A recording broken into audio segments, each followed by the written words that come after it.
इस देश में सरकारी नौकरी की पढ़ाई करना और तैयारी करना अब एक गुनाह बन चुका है। ईएमआरएस टायर 2 की परीक्षा छात्रों ने मार्च में दी थी और आज जून आ चुका है और रिजल्ट का कहीं कोई अता पता नहीं है। यही हाल केबीएस एनवीएस के रिजल्ट में भी है, जिसका रिजल्ट का कोई अता पता नहीं है। उसका भी एग्ज़ाम मार्च के महीने में हुआ था और अभी आधा जून बीतने पर आ चुका है और रिजल्ट का केबीएस हो, एनवीएस हो और या फिर ईएमआरएस हो, तीनों के रिजल्ट का कोई भी अता पता नहीं है। ना ही सीबीएसई के द्वारा इस पर अभी तक कोई अपडेट दिया गया है। क्या अब शिक्षक भर्ती की तैयारी करने वाले छात्रों को मान लेना चाहिए कि केंद्र सरकार हो या राज्य सरकार हो, उनको तैयारी नहीं करना चाहिए और वो बाकी और भी एग्ज़ाम की तैयारी करे या फिर सरकारी नौकरी की तैयारी ही छोड़ दे? क्योंकि आप बिहार में देख लीजिए, बिहार में पिछले 2.5 सालों से सरकार झूठ पर झूठ बोलकर इसी तरह से छात्रों को परेशान कर रही है। केंद्र सरकार की तरफ से ईएमआरएस की बहाली आई, केबीएस एनवीएस का बहाली आया, लेकिन वहाँ पर इतने महीने बीत जाने के बाद भी रिजल्ट का कोई अता पता नहीं है।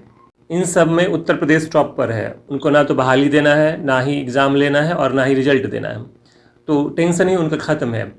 हजारों छात्र पिछले 2 साल 3 साल से वहाँ पर आंदोलन कर रहे हैं, धरने पे बैठे हुए हैं, लगातार प्रोटेस्ट चल रहा है, लेकिन कोई सुनने वाला नहीं है उनका।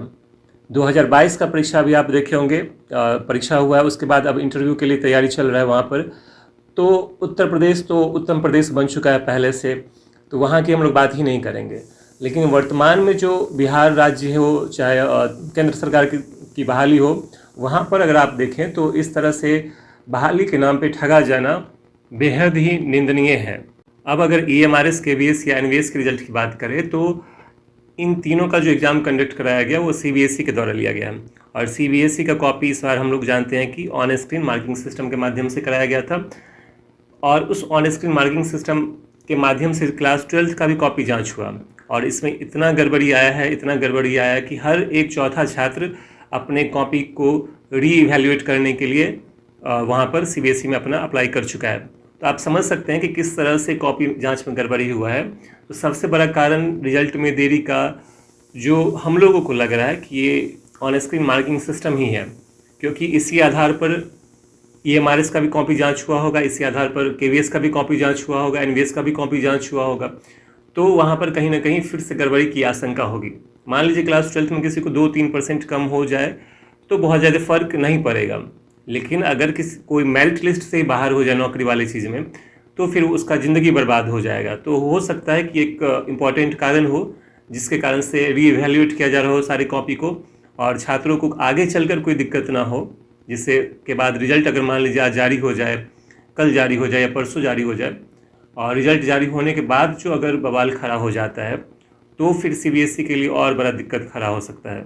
ओवरऑल देखें तो सबसे बड़ा कारण ऑन स्क्रीन मार्किंग सिस्टम ही निकल कर बाहर आता है, क्योंकि सीबीएसई क्लास 12th के कॉपी में जिस तरह से हंगामा हुआ है और जिस तरह से छात्र परेशान हुए हैं उसको लेकर के सीबीएसई के ऊपर काफ़ी दबाव है।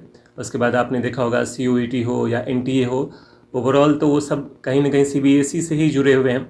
तो सबसे बड़ा मुद्दा ओएसएम का ही है और ओएसएम के माध्यम से ही शायद कॉपी जांच हुआ है और इस कारण से ही दोबारा से कॉपी को वेरीफाई किया जा रहा हो कि कहीं पर कोई दिक्कत ना हो, किसी के साथ अन्याय ना हो जाए, किसी छात्र के साथ कोई बाद में चलकर इशू ना हो जाए। इस कारण से थोड़ा समय लग रहा होगा, लेकिन मानकर चलिए कि किसी भी हाल में आपका रिजल्ट अगले 5 दिन 7 दिन के अंदर बहुत जाएगा तो 10 दिन के अंदर आपका रिजल्ट आ जाएगा, क्योंकि कोई भी एग्जैक्ट डेट और पूरे 100% श्योरिटी के साथ नहीं बता सकता इस समय में कि आपको रिजल्ट कब आने वाला है। भले ही लोग एक किसी के माध्यम से बता दे, किसी सोर्स के थ्रू बता दे, वो सोर्स भी कई बार फेल कर जाते हैं। आप बिहार के एग्ज़ाम में देख लीजिए, बिहार के एग्ज़ाम में पेपर और मीडिया वाले जो आज आपको बताएंगे वो पता चलता अगले दिन नहीं हो पाता है, जबकि उनका सोर्स सबसे ज़्यादा वेरीफाइड सोर्स हुआ करता है। तो आप किसी मीडिया चैनल पे हो, किसी यूट्यूब चैनल पे हो तो भरोसा कर सकते हैं, लेकिन आप मान करके चलिए कि आपका रिजल्ट में थोड़ा सा टाइम तो लगेगा और उसी हिसाब से अपने आप को मेंटली प्रिपेयर करके रखें, जिससे कि रिजल्ट को लेकर के उतना ज़्यादा आपके ऊपर प्रेशर ना हो। और अंत में जाते जाते अगर आपको ये वीडियो पसंद आया हो तो इस वीडियो को लाइक करें, शेयर करें और सब्सक्राइब करना बिल्कुल भी नहीं भूलें। धन्यवाद।